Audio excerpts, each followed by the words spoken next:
Let's look at some examples. Example A, 58. What type of number is 58?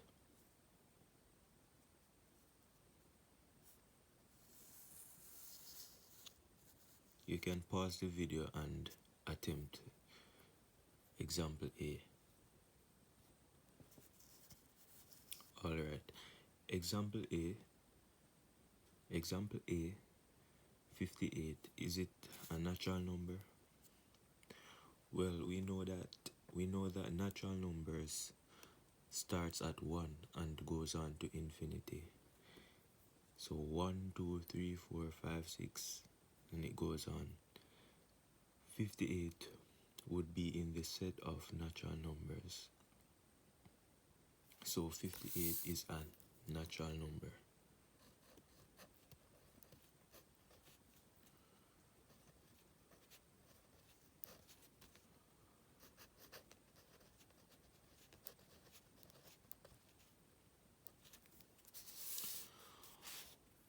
Also, we have the set of whole numbers, and we know that the set of whole numbers starts from 0 and goes on forever. So if it starts from 0, that means the number 58 would also be included. Therefore, 58 is a whole number.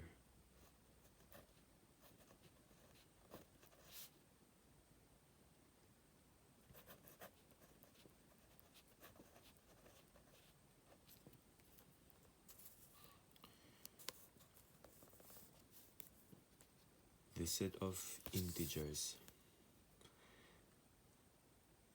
it expands to the left in a negative direction, which means you have -1, -2, -3, -4, and it also expands to the right in the positive direction, which means you have 1, 2, 3, 4, 5, 6, or +1, +2, +3, +4, +5, +6. 50, the number 58 would be a positive integer. Therefore, 58 is also an integer.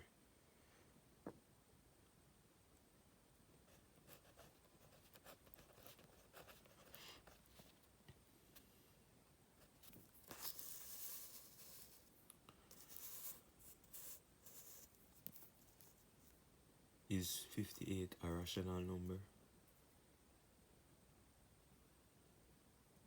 We know that a rational number is any number that can be written as a fraction or ratio. We can also say that it is any number that can be written in the form P over Q, where P and Q are both integers. Can 58 be written in the form P over Q? Yes, it can. We can have 58 over 1, 58 over 2, 58 over 3, 58 over 4, 58 over 5, etc. Therefore, 58 is also a rational number.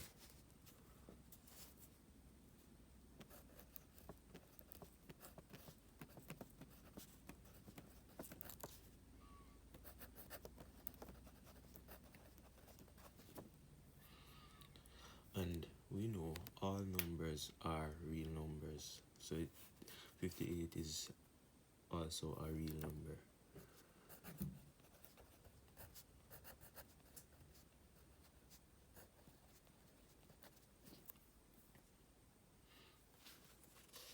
Good. Let's look at example B.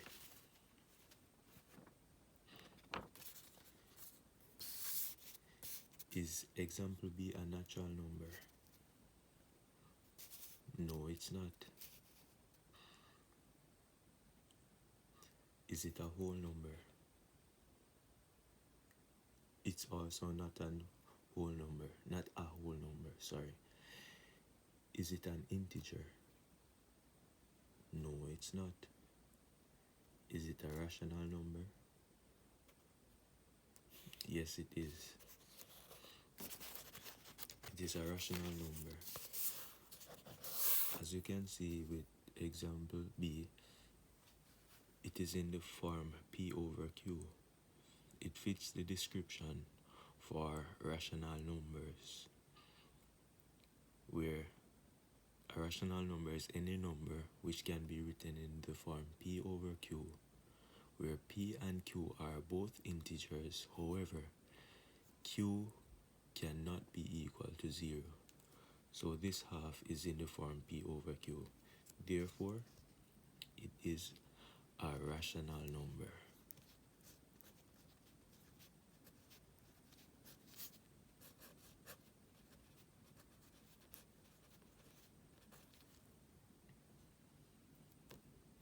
And also a real number.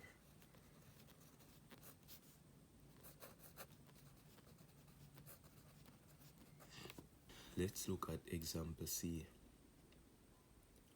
Pause the video and attempt example C. Alright. Is example C a natural number? No, it's not. Because we know that the set of natural numbers starts at 1. Is 0 a whole number? Yes, you're correct. It is a whole number. And we know that the set of whole numbers starts at 0, hence why 0 is a whole number. Is 0 is 0 an integer? Yes, it is, because the set of integers also includes 0. Because we know beyond 0 we have the negative numbers, and above 0 we have the positive numbers. So we have positive 1, positive 2, positive 3, and beyond we have negative 1, negative 2, negative 3. Good.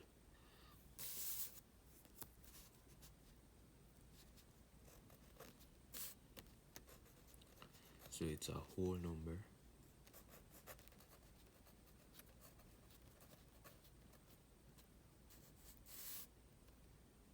Integer.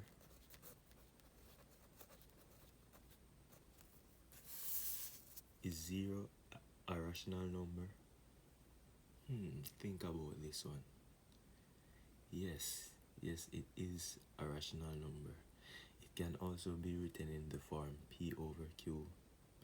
0 over 1, 0 over 2, 0 over 3, 0 over 4, etc.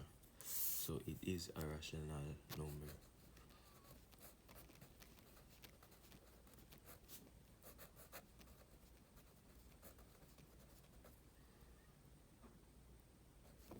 And lastly, it is a real number.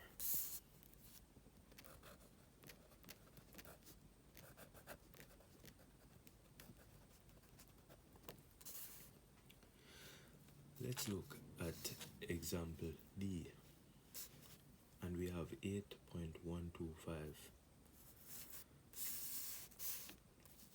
Pause the video and attempt example D.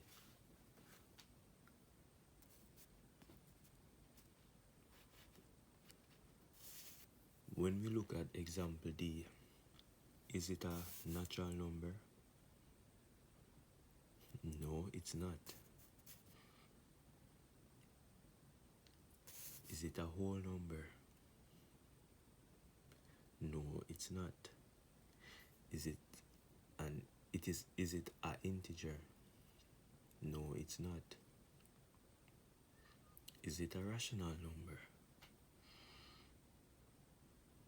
What is the description for rational numbers?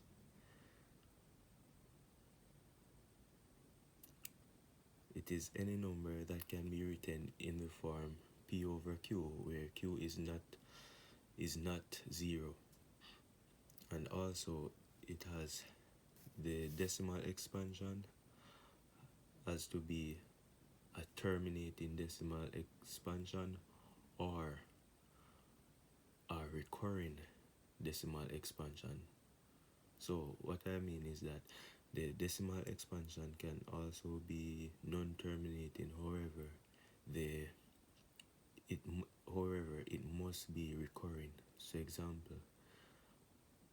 for example 0.333333333, which is one third, and one third is a rational number.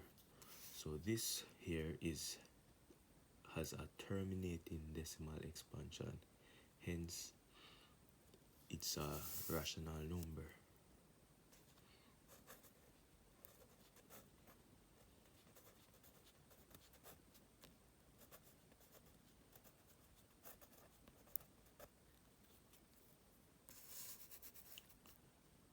And it is also a real number.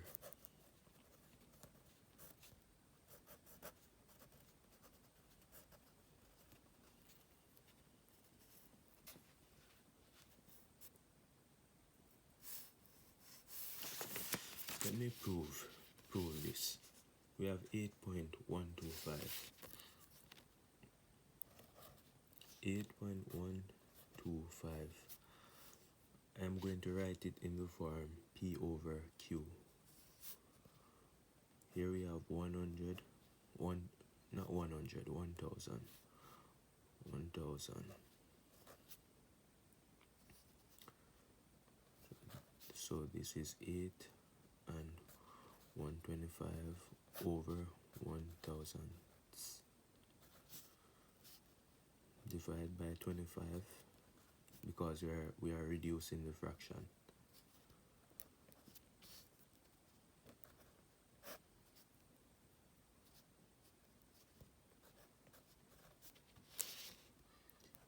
We're going to further reduce it.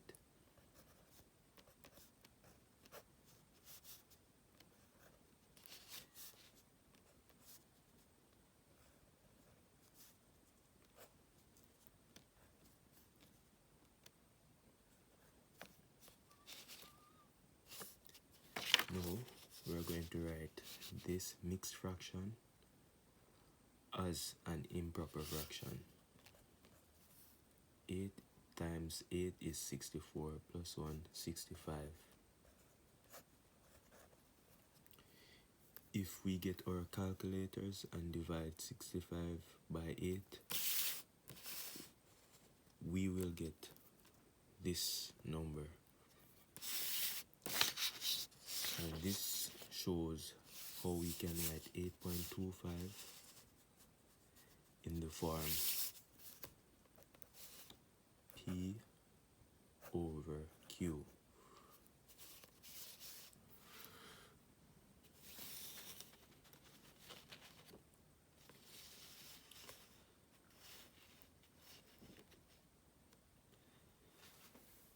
Now, let's look at our final example. Here we have the square root of 3. Is 3 a perfect square? No. And from our description of irrational numbers, we know that any square root of a number which is not a perfect square is equivalent to an irrational number, is equal to an irrational number. Therefore, this fits our description of an irrational number. So, this number falls within this set right here. Irrational.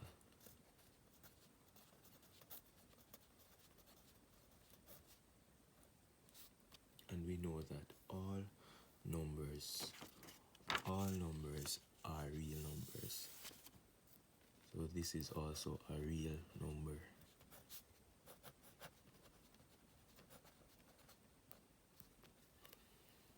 Great.